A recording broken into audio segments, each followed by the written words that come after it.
Hello friends, welcome back to this video on analog communication. In this video, we are going to discuss the phase lock loop or PLL. So the first question in your mind would be, what is PLL? So PLL is a FM demodulator. So we can extract the message signal from the FM modulated signal with the help of phase lock loop. So first we are going to see its structure or circuit. After that we will see its working. So here it is the first part of this video.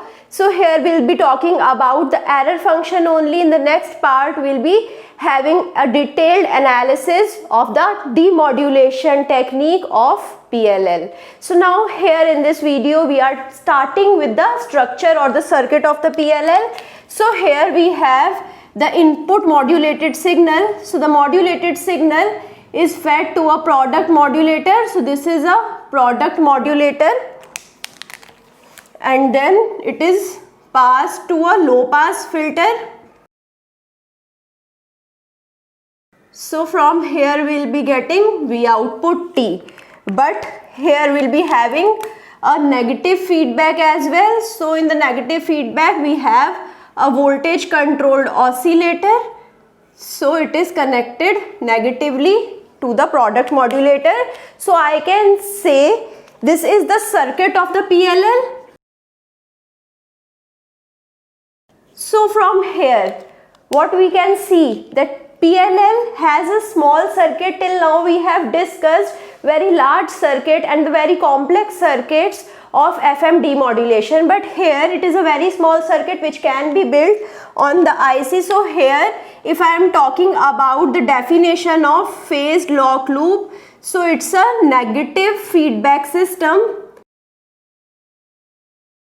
So you can see from the diagram also that it is a negative feedback system which is used to extract message signal from the carrier signal or from the modulated signal. So we are extracting the message signal from the modulated signal, and here we have three components. So it is consisting of three components. So you can directly see which components are there. So the first component would be the product modulator. Yes, the next component would be,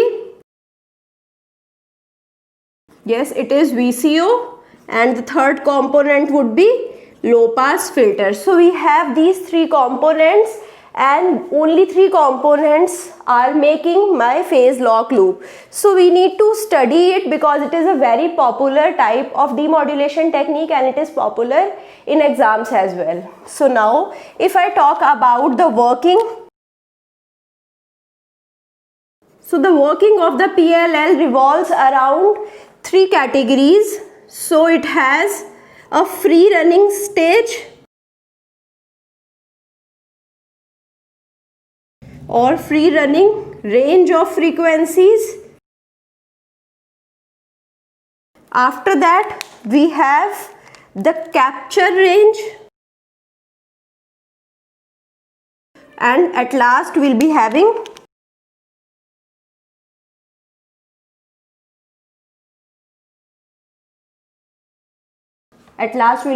the locking of frequency or locking range. So we'll be talking about all of them. So first is free running range, the range in which the output cannot be matched with the input. So we require the synchronous type of output from the voltage controlled oscillator, then only it will match. So now VCO is a device which is producing the output voltage in accordance to the input voltage applied. So the output frequency in the VCO varies according to the input voltage. So here I'll be having the function BT of the VCO, and after that here I'll be having an error function. So error function is produced after the product modulator and VCO is producing. So here I should write it. I should write it here because I am moving from here to here. So now I hope you understood free running stage is the stage where I cannot control the voltage controlled oscillator and the low pass filter is restricting all of the frequencies. So this is the most unsuitable range for us. We cannot demodulate our signal when our signal is in free running stage. So now coming to the capture range. So capture range is a range over which the frequency difference, so let's suppose the BT signal has frequency FV and the MT signal we know it has the frequency FC. So the capture range is the range of frequency over which the FC minus FV difference decreases. So now the output voltage is producing my VCO to produce that frequency value which is reducing this difference. So now whenever this output voltage V output T makes VCO reduce the frequency difference. So now if I have the locally generated frequency at the VCO, the locally generated frequency at the VCO will be depending upon V naught T, because this V output T is coming to the VCO and VCO is a device which is producing the output frequency in accordance to the input voltage. So whenever it is coming here, the output frequency would be produced. So whenever this output frequency is such that the difference between the frequency started reducing and after a certain point of time this FV converts into FC. So difference of frequency would be now 0. So at that time I will be getting 0 output voltage. So the time where I am getting the 0 output voltage is called locking range. So it is locking is the, so here I will write it, locking is the point where I will get the V output T is equal to 0, or I will say locking is the range where the VCO is producing the frequency. So at the locking, VCO is producing FV is equal to FC. So now I am reducing the gap between FV and FC, and suddenly the FV turns into FC, then it is called the locking. So now whenever FV is equal to FC and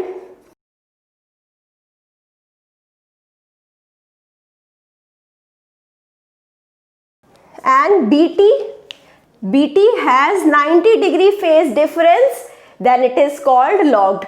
So whenever BT is having frequency FC and it is having 90-degree phase difference, then the modulated signal. So let's suppose my modulated signal, I hope you remember the modulated signal, it was AC cos of omega c t plus kf integration of mt dt over 0 to t.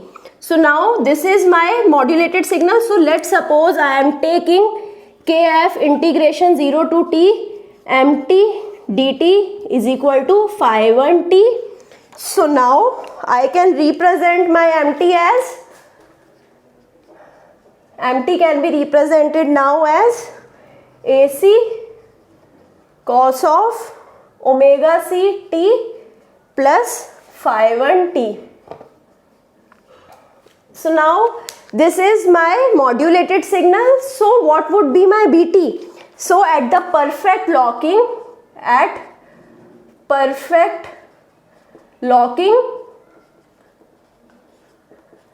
BT would be equal to, we are not concerned about the voltage produced by the VT, so amplitude could be anything, so I am taking it to be AV. So AV sine of omega c t. So whenever we have BT equal to AV sine omega c t, then we'll be having perfect locking. So now let's observe our signal mathematically, that what would happen when we have the signal not in this range. So whenever the signal is having Bt is equal to AV sine omega Ct, that time I already told you the output voltage is equal to 0. But in capture range, V output T is not equal to 0 and it reduces. So now if I am taking the frequency to be Fv, so Fv is any frequency, so but I said it should be near to Fc, otherwise it would be in free running stage and it cannot be logged. So whenever it is in free running stage, it cannot be logged, but the capture range is nearby Fc and here it can be logged. So now if I am taking my Bt is equal to, so this was the Bt when I have perfect locking, but here if I take Bt is equal to AV sine omega Ct plus G naught integration of 0 to T V output T dt. So now here this is my Bt, so now here G naught is VCO sensitivity constant.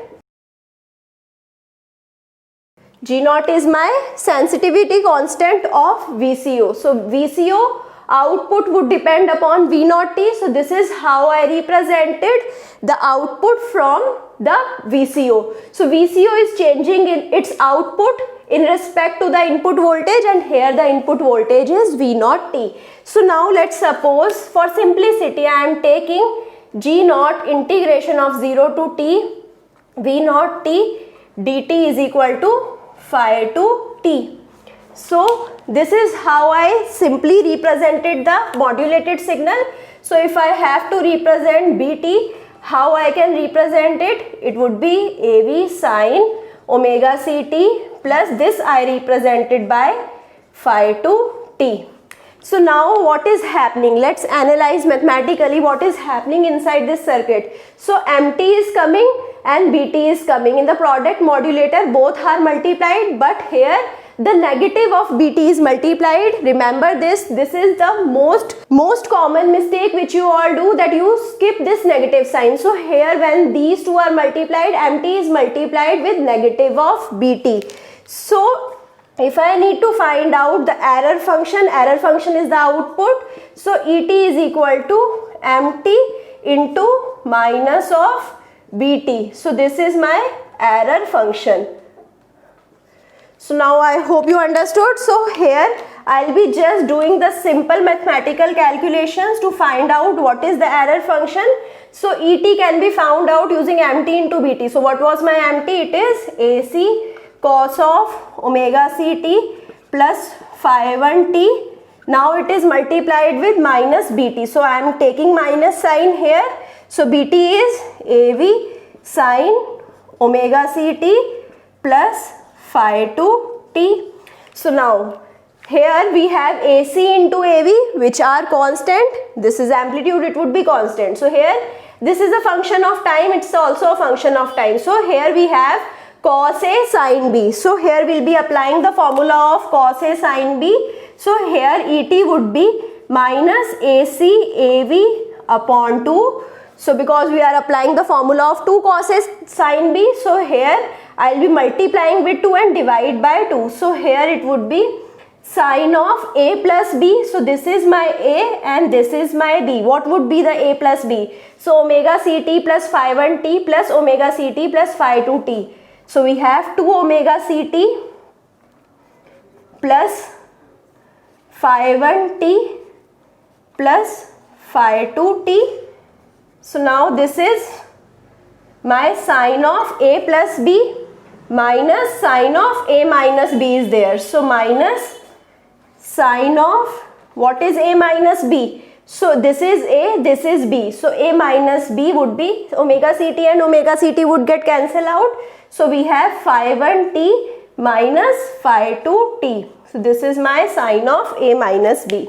So now I hope you can see directly from here that this is a high frequency value, because here omega C is a high frequency value. So why I am seeing it? Because here I have the low pass filter.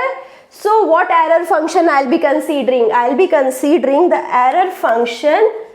So ET would be equal to minus AC AV upon 2. So I'll be rejecting this term because the low pass filter would not allow this high frequency sine wave. So it will allow just sine of phi 1t minus phi 2t.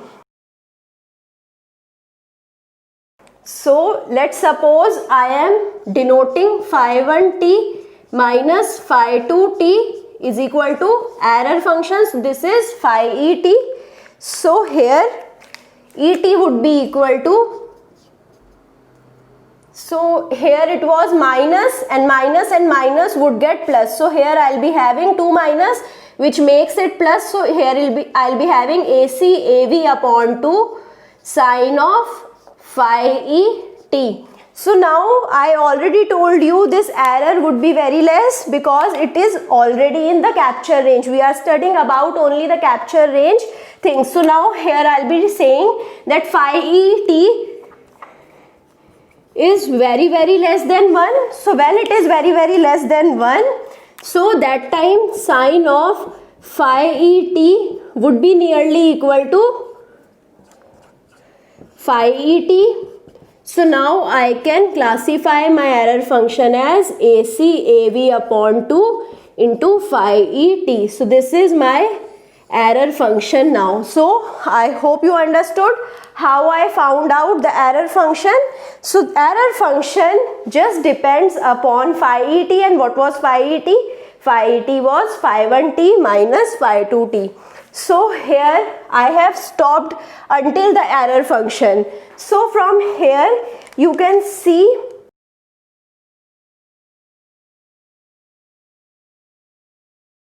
that I have considered the phi e t to be very small.